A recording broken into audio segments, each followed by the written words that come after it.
Well, Rod, thank you so much for coming on again. I feel like, I feel like we've grown a lot since since you last came on. I feel like you've grown. I spent all day yesterday as we're recording, listening to your show. I had to drive down to Portland. Truly wonderful interview with the Argonauts player, Christian Hughes, right?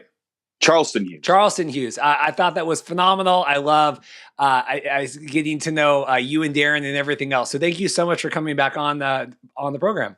I was happy that you asked. I'm excited. It's a good show. Well, this was my thought process, and this is all going on. It's a big week for the CFL. Obviously, tremendous excitement and everything else. But I felt like you would kind of cut through a little bit of the BS for us, right? And just that you are, straight shooter and know what's going on. And so that was kind of my thought process of bringing you on today. So first off, just how is everything going this week and how are you doing? Oh, I'm excited that the CFL's back. I'm annoyed that people are asking me for tickets for games. I'm like, I don't do that anymore, guys. So no, the whole country is excited that the CFL is coming back. They've clearly missed it, Reid. I mean, big time. I did have kind of a philosophical question for you as we kind of got into this. I was thinking, knowing that you were going to come on. So I'm in like the wedding and event industry, right? And the last year and a half has very much mirrored the CFL, right? We were getting ready for summer last year. It sucked. It went away. We have just been dealing with just crap, right, for months with regulations and what's going to happen. And now that we're finally back in weddings, a lot of the vendors I'm talking to are like, we're over it. Like, cause we're getting into the season right now, right? It's our big season here in Seattle. Do you feel like, is the CFL media, are we just ready to go? Has any of this weighed on everybody the last 9 months, 12 months about this? Oh, yeah, 98% of the CFL media, the guys and girls that their whole job is the CFL. I mean, honestly, Reid, people said some things they probably can't take back over the last year. You've seen a lot of it, right? Like people are on edge. And I'm talking about media people. And it didn't bother me. I mean, some guy came on my show today and said, it's a Blue Bomber reporter, Winnipeg Blue Bomber reporter. He said, thanks for keeping the CFL top of mind for the last year. And I was like, my alarm's going off. Sorry. I was like, listen, man, it was self-preservation. We had to talk about something, right? But we also talked NFL and we talked NHL. We talked about a lot of other things. But I guess my point is, if your sole livelihood is tied to the CFL, I could see why a lot of people were pretty upset over the last year. Now they're back. And they were afraid to say anything, right? Because, you speak out against COVID or speak out against the direction that the CFL owners were taking, you're going to get canceled. You're probably going to lose your job. So I can't understate or I can't overstate, I guess, the excitement that the CFL's back.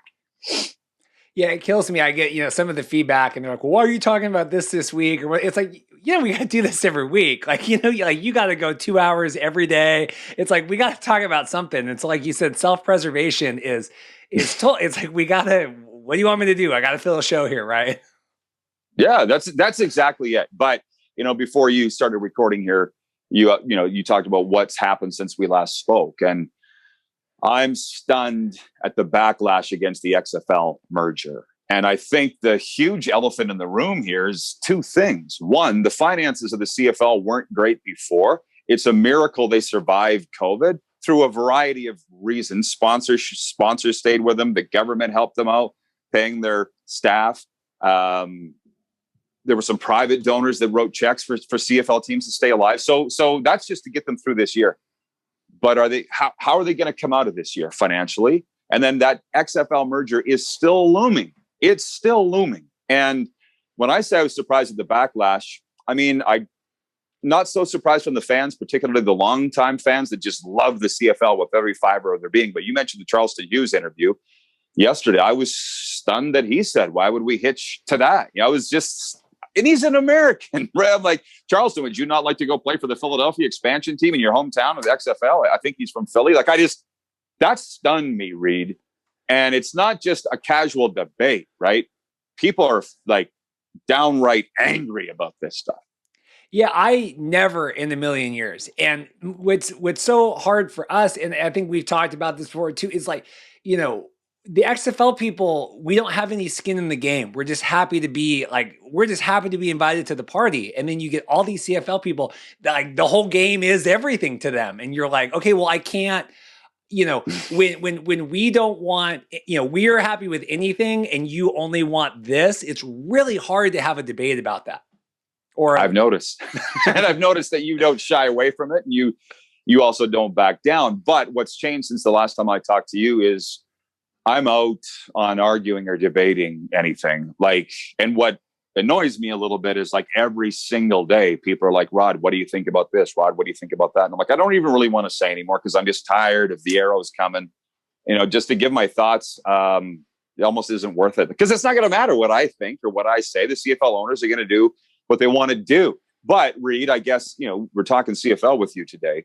They were fractured as an ownership of 9 teams, whether they were going to play or not. So they sold the ones that didn't want to play and they got that unanimous vote. That was a major hurdle. But I still think they're fractured on the future of the CFL. A lot want to merge and a lot don't. So they're not out of the storm yet, I guess is my point. But everybody across this country's, people are rushing to buy season tickets and people are popping champagne. CFL's back. Yes, but it's not the CFL. The players have taken major pay cuts. They, one big thing on this new collective bargaining agreement they agreed to last week, an agent told me that incentives, which are huge parts of CFL contracts, are a gray area. He goes, we didn't have time to haggle over how are we going to split these. Like, we play an 18-game schedule in Canada, so they're going to play 14. So they're like, are we splitting 14 18ths of $1,000 bonus? We don't have time. So they ignored that. And I just think that it's going to create disgruntled players, I think, especially when guys hit their bonuses and they don't know if they're going to get paid or not. Well, and I know, and I remember, I listen to the show most days when I can, and I know you and Darren were talking about that. And that's the thing. It's like, guys, for the NFL players, if Antonio Brown got that extra, okay, $250,000 is a ton of money for anybody, but okay, that's not the end of the world if Antonio Brown doesn't get that final incentive. Or I know that Russell Wilson, I can't remember what, one of the Seahawks, they had the same kind of thing that they, he did like 18 lateral passes to him. But for the CFL guys, getting those incentives, huge, right? It's the difference between paying their rent or not, or buying their kid a pair of shoes. That's the truth, Reid. That's just what it is. So, I don't think people understand that. I talk to the coaches every day. I talk to the players every day. Like, when I left as voice of the Riders, I crossed the floor from being on the owner's side to the players' side. And the players sniffed that out real fast. So, and the coaches and players aren't all in one group either, by the way. I had coaches saying to me, the biggest hurdle here is whether the players will agree to these pay cuts. And I'm like, they'll agree to anything. They've said that. They said last year, we'll play in a bubble. We'll take less money. We'll play less games. We just want to play. And so I said to the coach, I'm shocked. You spend more time with the players than I do. I'm shocked you wouldn't know they will play no matter what. And he goes, well, they tell you things they don't tell us. And I can see that too. That's the truth. But to them amending that CBA, 19 amendments, that's a lot, Reid. They agreed to them all, the players did. And then there was, okay, owners, you now need to vote to play, which they did. But it's just, they're not taking the field real happy. They're happy to play. It's still not a great financial proposition for them, particularly the Americans with the exchange and all of that goes into it.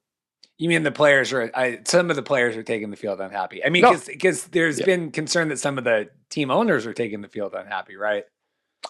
Yeah, well, they all are. Nobody likes to lose money. Nobody likes to lose money. They're all going to lose money. And that's why I came into this interview with you today saying I want to be positive about what they've done. I've said it on my show. I'm proud of the owners for doing what's right for the league and for the game and for their players and staff, and not necessarily what's right for them. Nobody likes to lose money. But I think I just want to caution people that it's not all systems go. I think the stadiums, if they can be full, will be full. I don't think there's any doubt. When the Roughriders kick off at home against the BC Lions on Friday, August 6th, I'd be stunned if there weren't 33,000 people jamming every seat. That's what I'm hearing, right? We'll see if people put their money where their mouth is, but they just can't wait to get back into the stadium. There's a lot of, you don't know what you had till it was gone. People were thinking the league was going to fold. I wouldn't have been shocked if it hadn't. It's a miracle, frankly, that they got through this. So the fans are going to be there, but are they going to make enough money to pay these players? I'm still not sure. It felt weird to me. And again, they announced the delay. We're going to start in August. They have not said anything. Nothing changed from anything, right? I mean, the league was notoriously quiet, right? Didn't say anything. And so then they did do this big vote on Monday, and Twitter, everything's crazy. Everyone, the CFL is back, all this. I'm like, but they literally just affirmed what they already said they were going to do. I mean, was this that big of a hurdle to cover, to have all nine? Because I guess last year the teams didn't all vote. I mean, was it that big of a thing that now the CFL is back and it wasn't 2 months ago when they announced this? Well, it's confusing, and you're confused. I'm confused. Like late last week, you're familiar with Dave Naylor. He's the number one. He's the, I call Dunk the Adam Schefter. Maybe he's the Chris Mortensen of the CFL, Dave Naylor. And Naylor said it's going to be, they're going to vote yes. It's probably going to be unanimous. And I'm like, how would you know that 3 days in advance? How would you know, or 4 days in advance? But whatever. So when they came out, unanimous vote. Well, Naylor said it was going to be. I don't understand that. And from a fan's perspective, because they really don't know much at all. They just know what they read. They're not talking to the coaches and players like I am. They're like, you announced in April that you're going to play August 5th. So why are you having a vote now? So if you're asking me for an answer, I don't have it, Reid. That's part of what, frankly, has made this league incredibly difficult to cover for me for the last 25 years, because it's never quite as it seems. In terms of presenting the information or like giving you access to it, or what do you mean by that? All of it. And you look, people have thought, and a lot of people in Canada have thought that the CFL was on par with the NHL and the NFL because, frankly, Reid, the games run national television every week, every game, right? They saw it up here. We got beautiful stadiums, all that. But people didn't realize that when money got tight, people were like, why aren't you playing? The NFL's playing. You heard it all the time. Everybody else is playing. Why can't you play? And a lot of people still haven't got their minds around that. So that's just one aspect. And then the other aspect is the salaries. You never know really how long a contract is when somebody signs it or for how much it is. The salaries aren't transparent. They're not disclosed. That's kind of difficult to cover, Reid. If a player, a big name player is going into his last year, but we don't really know whether he is or not, that's confusing to report on the league. So, and then just today, a guy on Twitter he's in Phoenix. He posted the NFL's health and safety protocols going into this year. He goes, has the CFL posted their health and safety protocols? I wrote him back. I said, no, and they won't. Right? So the NFL publishes this stuff. I don't know if the NHL ever did. The CFL is not going to. And by the way, it's going to be rigorous. Like I've talked to players that have not had a vaccination, Reid, and they are not going to get it. I've seen the letters that have gone from the teams to the players that said, if you're not fully vaccinated showing up for training camp, this is what you're going to have to expect. You're not going to be able to leave your apartment. You're not going to be able to leave the hotel on the road. You're not going to be able to go home on a bye week. You're basically going to be in jail for the next 4 months. This isn't a big secret. Farhan Lalji reported it on TSN. He said, how hard is it going to be for a player coming from Florida or Texas who's been living wide open for 6 months to go back into self-isolation? Nobody's seen those letters. The public hasn't seen those. I mean, I've seen them, but that's the thing. And now I don't want to, obviously we don't want to talk COVID. We've talked about that enough, but it's just that debate. If a player doesn't want to get a shot, he shouldn't have to get a shot. This is stuff that people don't really know what they're battling internally. I remember you guys talking about that, and I saw those clips from Farhan where it's like, I mean, do you think people are going to be okay with that? Players? Yeah.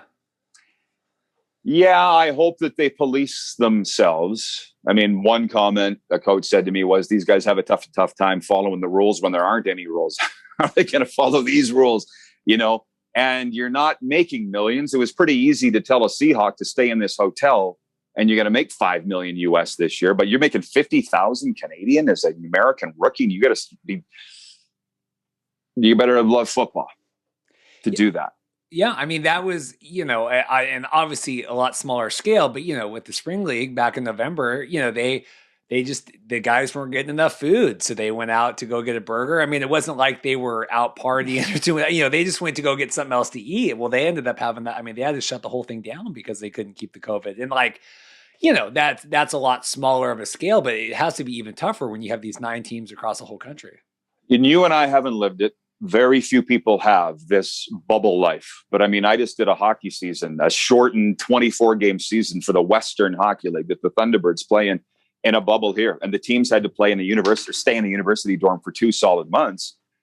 I'll be honest with you. I broadcast the games. They came out of that and said, never again. Next season, if we have to go into the bubble, we're not doing it. We won't play. And that was 2 months. You're asking CFL players to do July, August, September, October, November, December. If you go 6 months of bubble life for not a lot of money. Not saying they won't. I'm definitely not saying they won't. Those junior hockey players did it. We're talking about grown men here. So these are some of the hurdles that are left. Like Justin Dunk was on my show the other day, and he said there's a lot of things behind the scenes. They're scrambling. He thinks they'll get done and they'll kick off August 5th. But we don't have the provinces signing off on returns to play and stuff, which is another thing. It's not the governor's fault, but we don't have all the information of what's being discussed between the government and the CFL teams. We don't know. They're acting like they're going to get these approvals, but as we sit here today, they don't have them yet. I assume they're going to get them.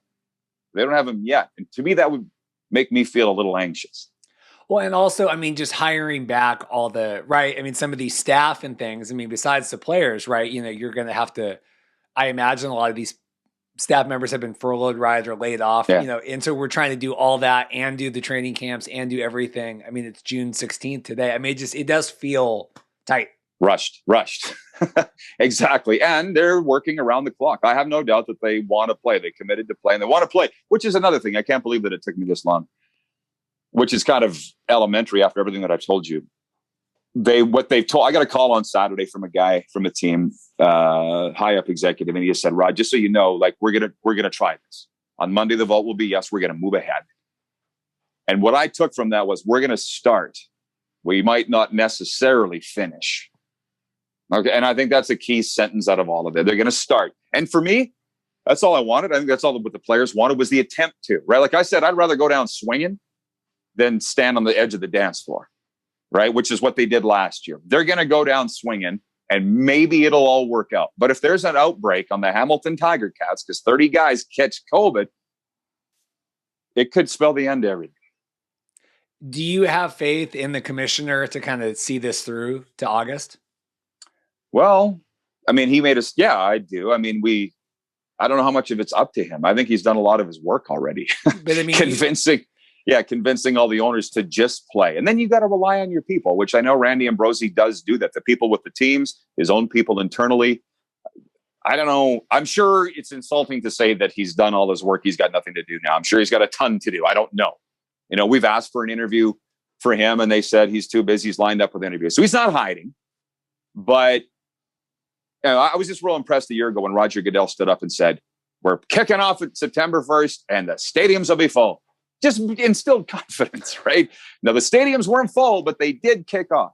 So I think what Randy's trying to do is instill confidence in everybody that they're going to kick off. But like, again, it's frantic behind the scenes. I mean, Charleston Hughes said I'm planning to go to Toronto on this date for training camp. I don't know where I'm going. Yeah.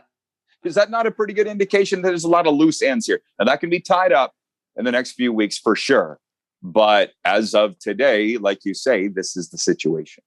Yeah, because again, we never want to be doom and gloom on here, but I feel like it is okay to ask questions, right? And we've been accused a lot of being, negative, even with the XFL stuff. And I'm like, it's okay to ask questions and trying to get transparency and clarity and figuring things out. Just saying like, well, it's okay, August 5th, we'll see you next, see you in 6 weeks. Like, I don't feel like that serves anybody. And I mean, I know you agree with that. Yeah, well, but that's the point where I'm just kind of tired of giving my opinion on where things are at because I don't have all the information. Yeah. And if I sat here and said today, I'll still believe it that they're going to kick off on August 5th when I see them on the field at August. There's a lot of people in the league that still feel that way. A lot of broadcasters, a lot of football operations people that say we'll believe it when we see it. And I'm just kind of sitting here saying that. I'm trying to be positive with it. And I see how happy the players are. I mean, I talked to some Roughriders players that last week, they're like, I'm coming to Regina Tuesday expecting a yes vote. So they better vote yes. And then they did, right? So these are guys, by the way, they're older. My friends are the older guys they've kind of seen their careers pass before their eyes here. Like the average pro football career is 1.5 years. When I started in this gig, it was 3 years. That's how much it's shrunk. We've missed 1.5 seasons by the time they kick off August 5th, if they do. That's how I knew that they were going to agree to the amendments to the CBA because the alternative's retiring. And that's literally the last possible thing they wanted to do. It's hard. I mean, it really is. It's like an impossible situation. I mean, there was no, and even with that vote, like you said, if we don't get to August 5th, but there's no way they weren't at least going to go ahead right now. You know, you can't. That's how it looks. Yeah. So, but so kind of to my original question, we obviously, and that's great. So like, has this weighed on everybody? Like, are we, you know, I even hear you, like, I'm done answering these questions. I'm done talking about this. I mean, this isn't, you know, we're kicking off to the season here, right? I mean, is that scary that not scary, but you know, that people are just like, I'm kind of over it already? Well, who are you talking about? Fans, players, media, staff, everybody? Well, I mean, you know, I mean, general sentiment online has been pretty negative until the vote and everything Monday, Tuesday. I chalk a lot of that up to fraught nerves of 16 months of a pandemic, and people are just on edge. And I'll be honest, I mean, you don't live in Canada. I mean, we turn on the games and see all these American stadiums that are full, ballparks, football stadiums, hockey arenas in Vegas, and we're not. Like, enough's enough. Like, I talked to a guy in Alberta, CFL guy, who said, hey, in our city, nobody's wearing masks. We're over it. To use your term, right? No, the government's not even enforcing the mask mandate anymore. Like, we're over it. So people are over it. So let's put it this way. They better get on the field, the CFL, because they've got hopes incredibly high. The hopes were incredibly high going into the vote, and they passed that. So kudos, good on them again. But they better be on the field August 5th, because I don't think people emotionally could take another delay. I want to talk about the XFL stuff a little bit, because it did get brought up, you know, again this week. Well, first off, why do you think that lived, like, it's in his head, right? It's in people's mouth. Like, why is this such this negative connotation? And it's like, you know, get my name out of your mouth. Like, quit. I mean, it just seems like it's really easy. Like, okay, let's toss shade at the XFL. Let's toss shade at the, you know, now the USFL and that whole thing. I mean, why do you think that that's still, and like you said, it got so negative so quick? I think a lot of it is just football, the mentality of football people. I had CFL people the day the USFL announced their relaunch texting me saying, this is laughable. They're a joke. Their owners hasn't paid his guys in the spring. It's just an immediate to trash. Basically your competition. That's just a business thing. You're a businessman. You know how that works. The other thing is resistance to change, not just necessarily from a football perspective, but people don't like change. Like, number two. Number three, people have loved this league for 100 years. I'm sure you're tired of hearing about it, right? And I guess if COVID can't kill the CFL, nothing will. And there's a huge anti-American sentiment, which I don't have. Half our viewers are in America. In normal times, I spend my football off seasons in America, in Florida or Arizona. Like, what's the problem here? I see it with our show. I think you and I talked about it the last time I was on with you. We've got more viewers because of our association. Why would we not want 9 teams in America and have more people selling jerseys and going to games and the US TV contract? And that's why I think it'll happen. That's why I think it's going that way. But from a fan perspective, they don't like to change and they love their game. But for Charleston Hughes to say it, I'm still stunned. You know, it's more jobs, more opportunities, more games. I don't see the downside other than resistance to change. My working theory with all of this, and this is just from us covering all this, and you know more, and all the people I talk to know a lot more, but you know, I think there was, you know, I heard a lot, you know, one league, one rule book, all this kind of stuff. You know, I've heard, you know, certain CFL teams reaching out, whatever. You know, I think the backlash and everything that we are seeing, I don't think that the XFL and all that anticipated all of that, right? Because I've heard it much more softening now to, you know, partnership, working agreement, right? Where forever it was, you know, we're merging all this stuff. I know we had comments that you had on, I think AJ Jakubek's show. I can't remember one of the shows a while back. You know, they're moving the goalposts and doing all that stuff. And now I just think that the backlash that we've all seen, maybe they weren't expecting all that as well. Am I? Oh, I guarantee they weren't. Absolutely, they weren't. But it's been 4 months, by the way, since Randy Ambrosie dropped that bomb. And I think it was a bomb, March 10th. I'll guarantee you he didn't expect this, because most leagues view negative publicity as the worst thing. If anybody's saying something bad about you, oh my God, we got to shut them up and stop. The NFL is so big, they don't care. You know that. You're in an NFL market. Say whatever you want. We don't care. We're bigger than you. CFL is not that.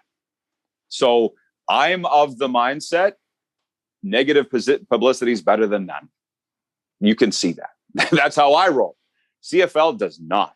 So I will guarantee you they didn't expect this coming. And who likes to have negative things said about them? I'm sure Danny Garcia and The Rock don't like, who's the guy, Jerry Cardinale? The most horrible things have been said about those guys. The Toronto Business Journal called the Rock a pimp. And that's when I started to get upset, saying he didn't do anything to you. He's actually literally almost said nothing. You know, like what is wrong with you people? And that's where I really folded my tents and just said, I'm done with this because I don't need it. You're saying things that are personal. The media has said things personally about Randy Ambrosie that I guarantee you Randy Ambrosie will never forget. I haven't forgot it, you know, and I'm not necessarily willing to chalk that up to the fact that a newspaper guy was worried about losing his job. Like, get it together, man. Like, there's something about decency here. You can see that line's been leapt over, not just crossed, over a damn football merger. Oh, it's crazy. I mean, I see, and you know, part of it's with Twitter and social media and stuff, but I see just some of the most like horrendous like stuff written. And I mean, and it's one thing, you know, I come on here, like, you know, and you like, we know who we are, right? You know, people watch your show every day, but all these people, I'm like, you know, these writers and fans and stuff, and it's like the most hateful stuff. And I'm like, you can't say stuff like that. Like, you can't. That's what I'm saying. I mean, I think pretty much everything I've said, I stand behind. That's what I do. You're the same, you know, but I'm just saying there's a lot of people saying things in the heat of a moment right now that I think will come back and haunt them. I really do.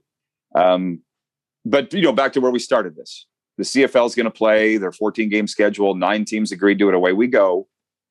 Reid, we're going to be revisiting this. The second the Grey Cup's over in December, we're going to be talking about the merger. And when's it going to happen? You know, and we're going to be living this again. I think. I don't see it ending.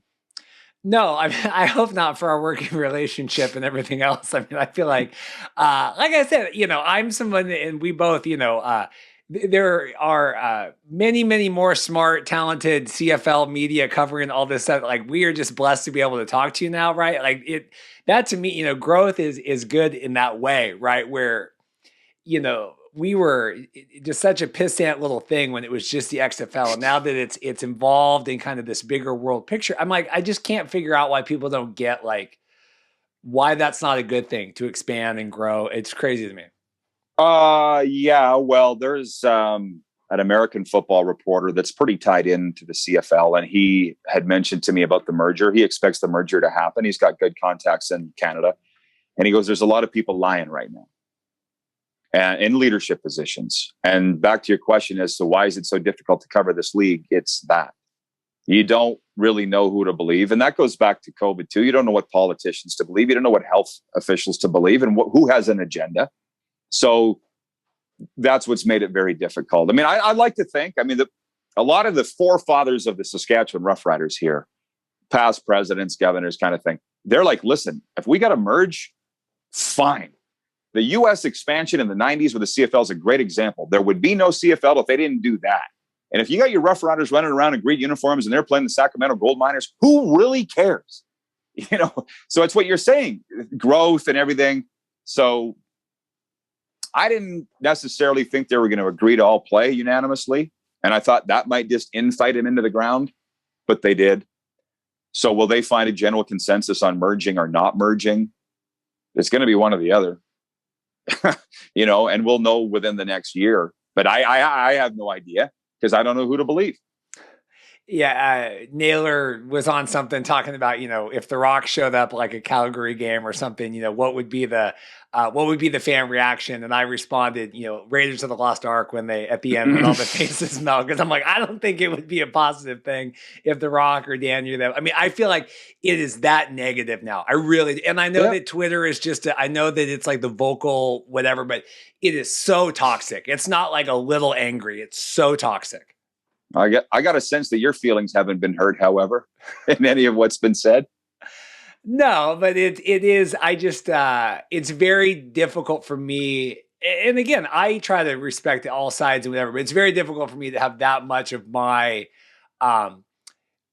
who I am wrapped up in, this Canadian Football League. Like that is so much of my, like I've reached out to some of the CFL media and they've laughed or they've said, F you or get out. And I'm like, like heaven forbid we try to, expand the conversation. It's very negative for some of the people that want it to be. And I don't get that, where you can trash like, us or the podcast or the show or whatever, but then we're not supposed to take it personally, but then they are because if it's, you know what I mean? Like, you've learned enough and seen what I've posted and said on my show that stuff doesn't bother me. Yeah. But I've undergone a lot of change in my life, positive each time. I can handle it, but I can just imagine by name who the media was that gave you that reaction. You don't need to tell me. And I mean, I can sort of understand that. Same thing with Charleston Hughes in that their livelihood's tied to it. That I get. But the stuff from the fans makes no sense to me. Because at the end of the day, it's about entertainment. And you're going to go to your 9-to-5 job tomorrow. You get their identities wrapped up in being a CFL fan. I'm a season ticket holder, 35 years. I hear it all the time. But if this league goes down, you're going to work tomorrow, right? Like it doesn't affect your livelihood. But those guys that are getting so uptight about it, I have a little more time for them, but it doesn't give you any right to speak to people this way. Oh, the players. I mean, and especially covering like the TSL and Fan Control Football, all these smaller leagues, I feel for all of those players, right? And when they voted, because we have guys that have been on the show that we've covered and like, thank God now they at least get a chance to go make it, right? They get to go up to Canada and at least try to get on the squad. And it just, that's who I feel for. Yeah, it's not the people that are, I'm watching this on Sunday. No, Yeah. Well, and we also have to remember a huge big picture item here is what has made us as sports people all have to step back in the pandemic and realize we're not that important. Because I've been dealing with the hockey leagues, the National Lacrosse League, obviously the CFL, and the government is literally saying, get away. We're trying to save lives here, right? And listen, sports people, to them, it is life and death.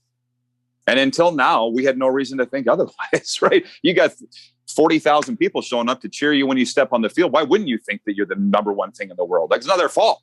But the pandemic has made us all realize the CFL is getting at, we'll get to you when we get to you. And that's why I think that there's a lot of this rushed stuff and they're, got their fingers crossed that they're going to get their health protocols approved and their return to play and all the rest hasn't been announced yet.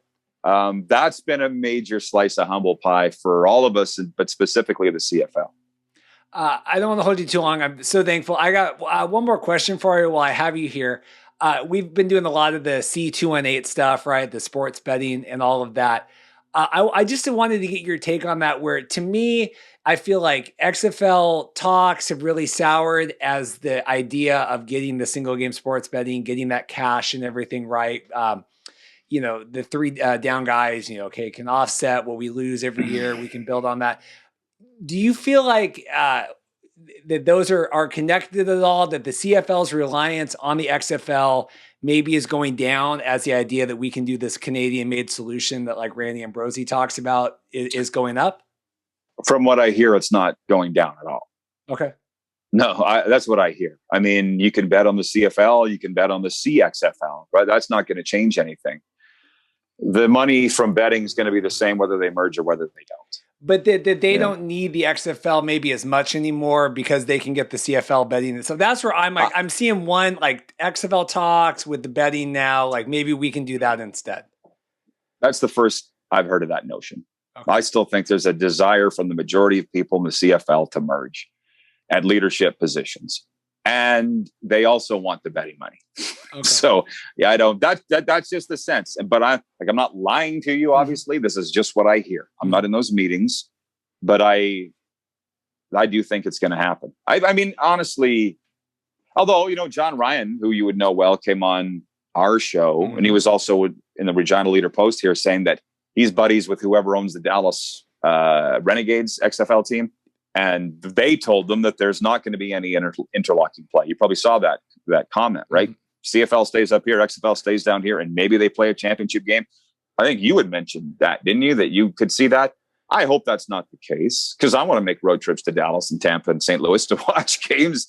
I do. I don't like that idea, but they're not consulting me. Yeah, not nearly as exciting, I think, to do you know, this umbrella. I mean, that's the big thing we have right now is that's kind of the theory floating that, you know, Mike Mitchell's been on shows and stuff lately and talking about this, you know, both leagues under kind of an umbrella, you know, similar partnership of some kind, and not necessarily this merged league, which I think is far more exciting. Well, I think the XFL talk's gone down because the CFL's playing this year.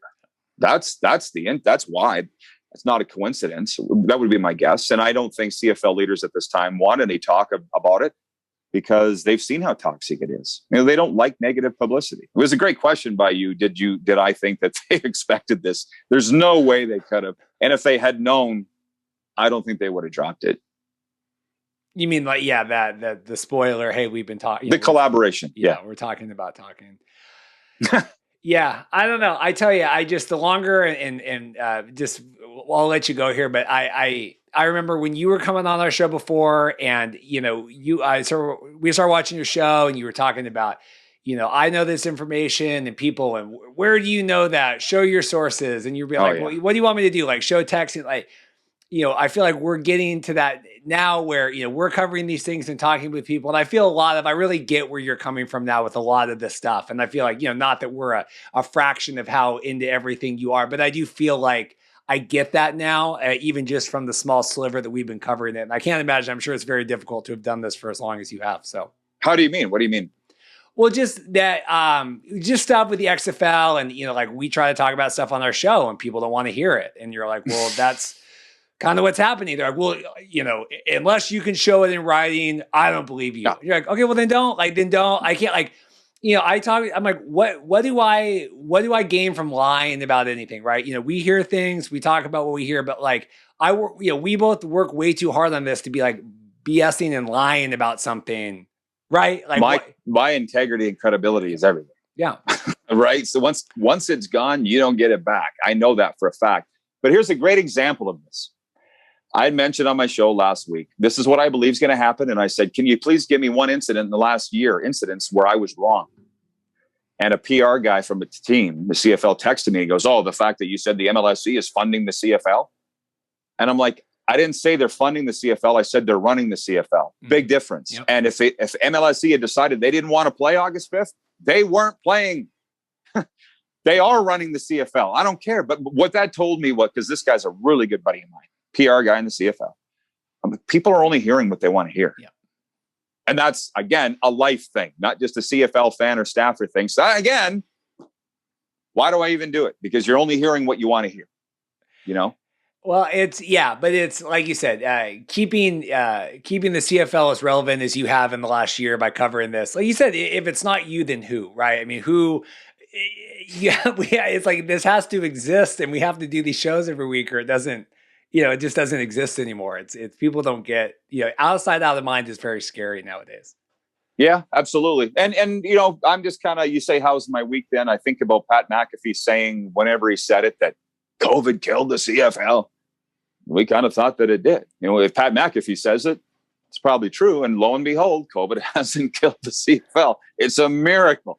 So I'm just kind of relishing in that and enjoying the fact that we're going to have games and something to talk about on our show. I mean, we've survived with NHL and NFL, but our bread and butter is the CFL. So I'm just relishing in that. Well, thank you so much for coming on. You know, I didn't want to go back to the well too soon before, but I felt like this was a good time now with everything happening and the big vote. And so I appreciate you hopping on and just saying, yep, like just tell me when. So thank you so much for that. I appreciate it. Absolutely. And we'll return the favor. You'll be on my show here. And actually you can break down some games for us. You can give us the view from 50,000 feet. How about that? Okay. That's a scary sentiment, but thank you. All right. Thanks, Reid. Awesome. Thanks.